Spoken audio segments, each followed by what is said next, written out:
Now we will see the next point, and that is living organisms and energy production. We will see the next point from second lesson, life processes in living organism, part first. And this here we will see the how energy is produced, which steps are involved in the production of energy from the food which we have taken in. आता see this figure, you have to observe the figure and you have to label it. आता इथं जी diagram दिसते त्याच्यामध्ये तुम्हाला names लिहायचे आहेत. याला जे नेम असणार आहे, दिस इज नोज, त्याच्यानंतर माउथ, त्याच्यानंतर लॅरेंग्स आहे. इथे काय आहे, हे लॅरेंग्स. आणि खाली जो आता ही जी पाईप दिसते तुम्हाला, त्याला काय म्हटलेलं आहे, trachea. It is called as trachea. त्याच्यानंतर दीज आर लंग्स, हे काय आहेत, लंग्स आहेत. त्याच्यानंतर तो ट्रॅकिया काय होणार आहे, दोन पार्ट्स मध्ये डिवाइड होणार आहे आणि त्याला पुन्हा ब्रांचेस असणार आहेत. त्याला ब्रोंकाई असं म्हटलेलं आहे. आणि त्याच्यानंतर हे जी थोरॅक्सी कॅव्हिटी आहे, इथे एक मस्क्युलर मेम्ब्रेन तुम्हाला दिसतो आणि it is called as diaphragm. त्याला काय म्हटलेलं आहे, डायफ्राम. आता या डायफ्रामची मुवमेंट अपवर्ड आणि डाऊनवर्ड तो काय होणार आहे, रिलॅक्स आणि कॉन्ट्रॅक्ट होणार आहे. म्हणजे तो curved upward portion upward direction मध्ये मूव्ह होणार आहे, त्याच्यानंतर तो डाऊनवर्ड डायरेक्शन मध्ये मूव्ह होणार आहे. अपवर्ड डायरेक्शन मध्ये मूव्ह झाल्यावरती थोरॅक्सिक कॅव्हिटीची व्हॉल्यूम जो आहे तो कमी होतो. व्हॉल्यूम कमी झाल्यावरती लंग्स मध्ये असलेल्या एअरचं प्रेशर काय होणार आहे, इन्क्रीज होणार आहे, देन ऍटमॉस्फिअर प्रेशर. आणि म्हणून लंग्स मधली एअर काय होणार आहे, नॉस्ट्रिल्स मधून एक्झेल केली जाणार आहे. ज्यावेळेस तुम्ही एअर इनहेल करता, Wien the air is taken in, त्यावेळेस काय होणार आहे, हा डायफ्राम जो आहे त्याची मुवमेंट तो डाऊनवर्ड डायरेक्शन मध्ये मूव्ह होणार आहे आणि त्याच्यामुळे इथं हा असा खालच्या बाजूला जाणार आहे. आणि इथं ही जो हा काय व्हॉल्यूम आहे चेस्ट कॅव्हिटी किंवा थोरेक्स कॅव्हिटीचा व्हॉल्यूम काय होणार आहे, इन्क्रीज होणार आहे. आणि त्याच्यामुळं प्रेशर डिक्रीज होणार आहे आणि ऍटमॉस्फेरिक प्रेशर पेक्षा आतल्या एअरचं प्रेशर डिक्रीज होणार आहे. आणि बाहेरील एअर काय होणार आहे, लंग्स मध्ये एल्व्हिओलीज मध्ये घेतली जाणार आहे. हे डायफ्रामचं मेकॅनिझम रेस्पिरेशन साठीचं, दिस इज डायफ्राम. त्याच्यानंतर इथं तुम्हाला काय दाखवलेले आहेत, लंग्स मध्ये हा जो ट्रॅकिया आहे तो ट्रॅकिया काय होणार आहे, ब्रोंकाइट्स मध्ये one enters in the left lung आणि एक राईट लंग मध्ये जाणार आहे. पुन्हा ते ब्रोंकाइट्स जे आहेत त्यांचं काय होणार आहेत, डिव्हिजन रिडिवाइड, पूर्ण पुन्हा डिव्हिजन रिडिवाइड होणार आहेत, ब्रांचेस तयार होणार आहेत आणि त्या शेवटच्या ब्रांचेसच्या टिपला असे काय असणार आहेत, सॅक लाईक स्ट्रक्चर प्रेझेंट असणार आहे. आणि त्याला काय म्हटलेलं आहे, एल्व्हिओलीज. त्याला काय म्हटलेलं आहे, एल्व्हिओलीज. म्हणून हे काय आहेत, एल्व्हिओलीज, एअर सॅक. मग जी काही एअर येणार आहे नॉस्ट्रिल्स मधून आपण जी घेतो ती एअर या लॅरेंग्स मधून ट्रॅकिया मधून काय होणार आहे, लंग्स मध्ये असलेल्या एल्व्हिओलीज पर्यंत जाणार आहे. आणि एल्व्हिओलीज काय होणार आहेत, त्यांच्यामध्ये एक्सचेंज ऑफ गॅसेस होणार आहेत. एल्व्हिओलीज मध्ये काय केलं जाणार आहे, ब्लड जो काही हार्ट पासून प्युरिफिकेशन साठी ब्लड जे आलेलं असेल लंग्स कडं, मग त्या लंग्स मध्ये जो काही इन्हलेशन मध्ये ब्रीदिंग किंवा रेस्पिरेशन मध्ये जो काही इनटेक एअर आहे त्याच्यामध्ये ऑक्सिजन आहे, तो ऑक्सिजन काय केला जाणार आहे, ब्लड मध्ये ऍब्सॉर्ब करून घेतला जाणार आहे. आणि ब्लड मधला कार्बन डायऑक्साईड हा लंग्स एल्व्हिओलियस मध्ये जाणार आहे. परत तो कलेक्ट होऊन या लंग्स मध्ये मधून तो पुन्हा एक्झलेशन मधून बाहेर टाकला जाणार आहे. मग ही ह्युमन रेस्पिरेटरी सिस्टीमची डायग्राम आहे. कशाची आहे, ह्युमन रेस्पिरेटरी सिस्टीम. आता in living organism respiration occurs at 2 levels, 2 levels मध्ये रेस्पिरेशन होत असतं. आणि कोणतं आहे ते, body and cellular level, body level आणि दुसरं आहे सेल्युलर लेवल. आता बॉडी लेवल कशाला म्हटलेलं आहे, oxygen and carbon dioxide are exchanged between body and surrounding in case of respiration occurring at body level. आता बॉडी लेवल रेस्पिरेशन मध्ये काय होत असतं, इन बॉडी लेवल रेस्पिरेशन कोणाचं एक्सचेंज होणार आहे, तर बॉडी लेवल रेस्पिरेशन मध्ये एक्सचेंज ऑफ गॅसेस म्हणजे ऑक्सिजन आणि कार्बन डायऑक्साईड जो आहे तो काय केला जाणार आहे, एक्सचेंज होणार आहे. Oxygen and carbon dioxide are exchanged between body and surrounding. शरीरामध्ये ऑक्सिजन घेतला जाणार आहे आणि शरीरामधला कार्बन डायऑक्साईड हा बाहेर टाकला जाणार आहे. म्हणून जे काही एक्सचेंज आहे ऑक्सिजन आणि कार्बन डायऑक्साईडचं ते कशामध्ये असणार आहे, बिटवीन बॉडी अँड सराउंडिंग. आणि त्या रेस्पिरेशनला काय म्हटलंय, बॉडी लेवल रेस्पिरेशन. त्याच्यानंतर in case of respiration at cellular level, आता प्रत्येक सेलमध्ये सेल्युलर लेवलमध्ये जे रेस्पिरेशन असतं त्याच्यामध्ये काय होणार आहे, तर तिथं food stuffs are oxidized either with or without the help of oxygen. त्याला म्हटलेलं आहे cellular level respiration. During cellular level respiration जे सेल्स मध्ये होणार आहे तिथे काय होणार आहे, त्या फूड स्टफ जे काही डायजेस्टेड फूड प्रत्येक सेलला मिळालेलं आहे त्या फूडचं ऑक्सिडेशन होणार आहे. मग ते ऑक्सिडेशन विथ त्याचं कंबशन किंवा पुढची रिॲक्शन त्याच्यावरती ऑक्सिडेशन होणार आहे आणि हे oxidation with or without oxygen, ऑक्सिजनचा उपयोग होऊन होणार आहे किंवा ऑक्सिजन नसताना सुद्धा त्या फूडचं ऑक्सिडेशन होऊन काय होणार आहे, एनर्जी मिळवली जाणार आहे. म्हणून सेल्युलर लेवलचे जे रेस्पिरेशन आहे ते पुन्हा आपल्याला दोन पार्ट्स मध्ये डिवाइड होतं. एक असतं ते पण तुम्ही बघणार आहात, एरोबिक रेस्पिरेशन, आणि दुसरं आहे एनोरॉबिक रेस्पिरेशन. मग एरोबिक रेस्पिरेशन म्हणजे काय असणार आहे आणि एनोरॉबिक रेस्पिरेशन म्हणजे काय, मग ज्यांच्यामध्ये ज्या फूड स्टफचं ऑक्सिजनचा यूज होऊन केलं जाणार आहे ऑक्सिडेशन फूडचं आणि एनर्जी मिळवली जाते त्याला एरोबिक रेस्पिरेशन म्हटलंय. आणखी ज्या ऑर्गॅनिझम्स मध्ये without oxygen, without use of oxygen food पासून एनर्जी मिळवली जाते त्याला म्हटलेलं आहे एनरोबिक रेस्पिरेशन. त्याला काय म्हटलंय, एनरोबिक रेस्पिरेशन. आता त्याच्यानंतर त्याच्या खालचं आता आपल्याला बघायचं आहे आणि तिथं पहिला क्वेश्चन तुम्हाला काय दिलेला आहे, तर how many atoms of C, H and O, C carbon, hydrogen and oxygen, are respectively present in the molecule of glucose.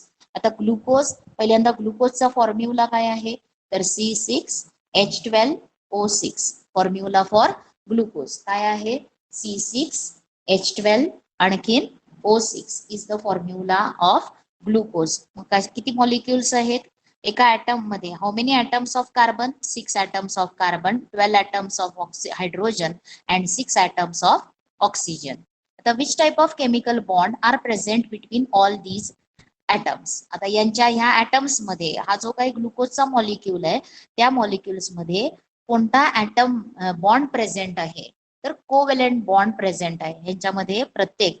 आता कार्बन 6 आहेत, मग 6 कार्बन मध्ये कोव्हॅलेंट बॉन्ड प्रेझेंट असणार आहे. 12 हायड्रोजन्स म्हणजे यांच्यामध्ये कोणता बॉन्ड प्रेझेंट आहे, त्या ॲटम्स मध्ये या ग्लुकोजच्या मॉलिक्युलच्या ॲटम्स मध्ये कोव्हॅलेंट बॉन्ड प्रेझेंट आहे.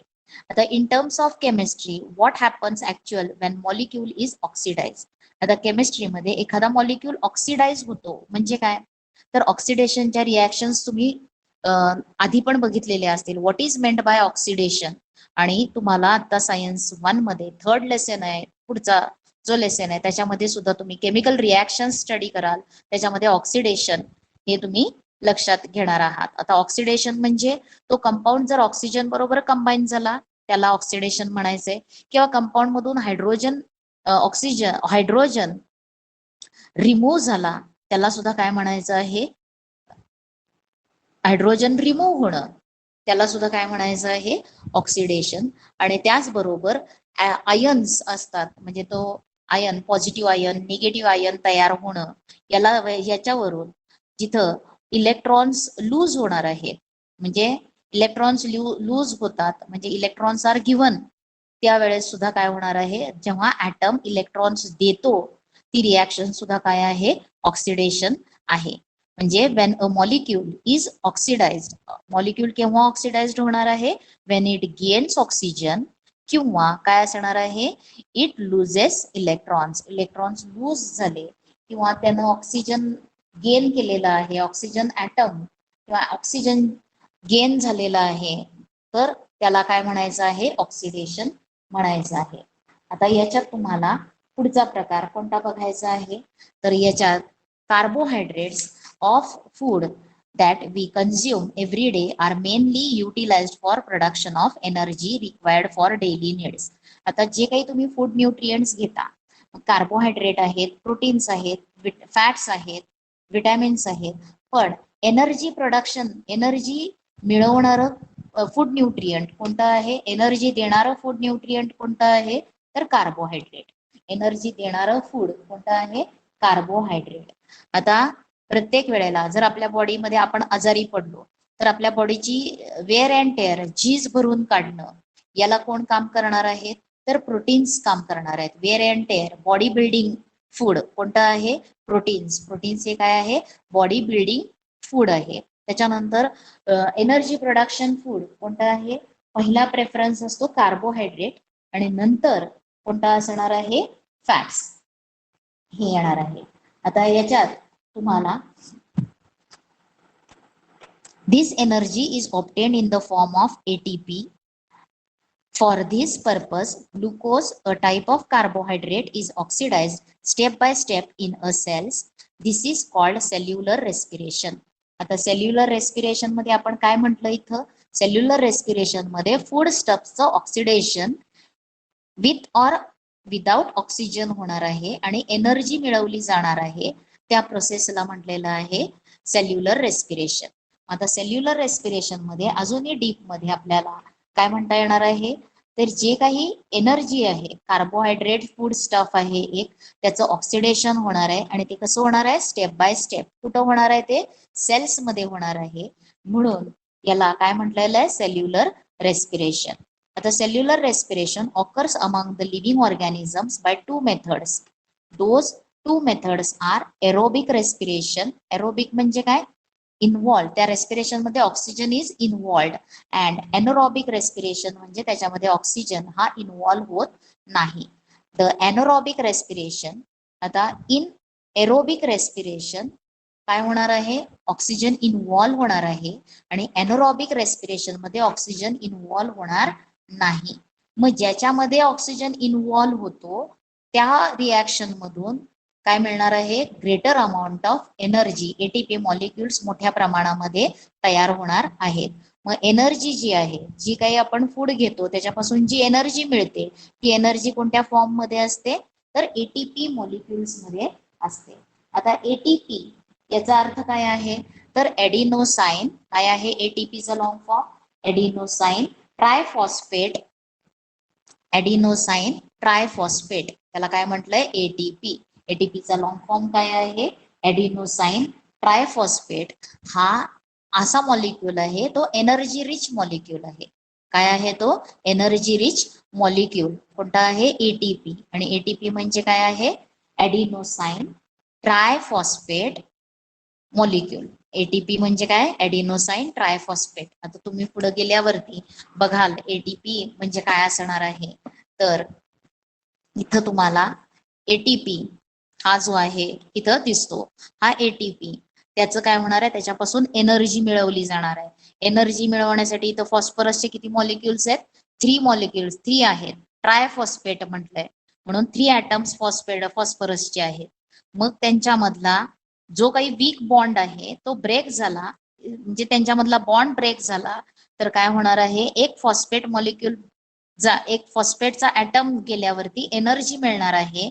आणि इथं तुम्हाला काय मिळणार आहे, एडिनोसाइन रायबोज जो आहे तो ट्रायच्या तिथं डायरायबोज मिळणार आहे. 2च असणार आहेत फॉस्फेट, एडिनोसाइन किंवा एडिनाइन, हे नंतर आपण बघूयात. आणखीन एनर्जी रिलीज होणार आहे. आता हे काय काय आहे, ते स्टेप्स कोणते कोणते आहेत ते आपल्याला स्टडी करायचे आहेत. म्हणजे आता आपण काय बघितलं, सेल्युलर रेस्पिरेशन. सेल्युलर रेस्पिरेशन मध्ये सेल्स मध्ये ते घडणार आहे. मग इन प्रेझेन्स ऑफ ऑक्सिजन असेल तर त्याला म्हणायचं आहे एरोबिक रेस्पिरेशन, आणि इन ऍब्सेन्स ऑफ ऑक्सिजन असेल तर त्याला काय म्हणायचंय, एनोरॉबिक रेस्पिरेशन. आता aerobic respiration, glucose is oxidised in 3 steps. आता एरोबिक रेस्पिरेशन ज्याच्यामध्ये ग्लुकोजचं काय होणार आहे, ऑक्सिडेशन. आणि आता ग्लुकोजचं ऑक्सिडेशन साठी 3 स्टेप्स मध्ये ते होणार आहे. पहिलं आहे ग्लायकोलायसिस, नंतर आहे ट्राय कार्बोऑक्झॅलिक ऍसिड सायकल, आणि त्याच्यानंतर थर्ड आहे इलेक्ट्रॉन ट्रान्सफर चेन रिॲक्शन. आता सेल्स मध्ये कार्बोहायड्रेट्सचं किंवा ग्लुकोजचं ऑक्सिडेशन होणार आहे. आणि त्या ऑक्सिडेशनसाठी किती स्टेप्स मध्ये ऑक्सिडेशन होणार आहे? 3 स्टेप्स मध्ये ऑक्सिडेशन होणार आहे. पहिली कोणती आहे? ग्लायकोलायसिस आहे. त्याच्यानंतरची कोणती आहे? कार्बोऑक्झॅलिक ट्राय कार्बोऑक्झॅलिक ऍसिड सायकल. आणि त्याच्यानंतरची आहे इलेक्ट्रॉन ट्रान्सफर चेन रिॲक्शन. या 3 स्टेप्स मध्ये काय होणार आहे? ऑक्सिडेशन ग्लुकोजचं होणार आहे. आणि आता त्या स्टेप्स कोणत्या कोणत्या आहेत ते आता आपल्याला बघायचं आहे. मग आता याच्यावरती ग्लायकोलायसिस ही काय असणार आहे? पहिल्यांदा आपण कुणाचं बघतोय आता? फक्त ग्लुकोज. म्हणजे ग्लुकोज हे काय आहे? Glucose is the simpler form of carbohydrates. कार्बोहायड्रेट्सचा सिम्पलर फॉर्म काय आहे? ग्लुकोज. आणि ह्या ग्लुकोजचं काय होणार आहे? ऑक्सिडेशन. आणि त्या ऑक्सिडेशनच्या स्टेप्स किती आहेत? 3 स्टेप्स आहेत. त्याच्यामधली पहिली आहे ग्लायकोलायसिस, त्याच्यानंतर ट्राय कार्बोऑक्झॅलिक ऍसिड सायकल, आणि त्याच्यानंतर जी आहे इलेक्ट्रॉन ट्रान्सफर चेन रिॲक्शन. आता हे काय काय आहे ते आपल्याला स्टडी करायचं आहे. आता ह्याच्यात पहिल्यांदा कार्बोहायड्रेट्स जे आहेत बॉडीमध्ये, आता ते कार्बोहायड्रेट्स काय केले जाणार आहेत? पहिल्यांदा ग्लायकोलायसिस मध्ये काय होणार आहे? The process of glycolysis occurs in cytoplasm. आता सेल म्हणजे पार्ट्स आहे. सेलचा न्यूक्लियस आणि न्यूक्लियसच्या बाहेरचा जो आहे त्याला आपण काय म्हणणार आहोत? सायटोप्लाझम. मग सेलच्या सायटोप्लाझम मध्ये ग्लायकोलायसिसची प्रोसेस होते. मग ग्लायकोलायसिस याच्यामध्ये glucose is converted into pyruvate. Glycolysis मध्ये काय होणार आहे? ग्लुकोज जो आहे त्याचं कन्व्हर्शन पायरुवेट मध्ये होणार आहे. पायरुवेट म्हणजे काय असणार आहे? आता ग्लुकोज जो आहे त्या ग्लुकोज मध्ये आपल्याला कार्बन ॲटम्स किती आहेत? 6 कार्बन ॲटम्स आहेत. त्याच्यापासून काय तयार होणार आहे? पायरुविक ऍसिड तयार होणार आहे.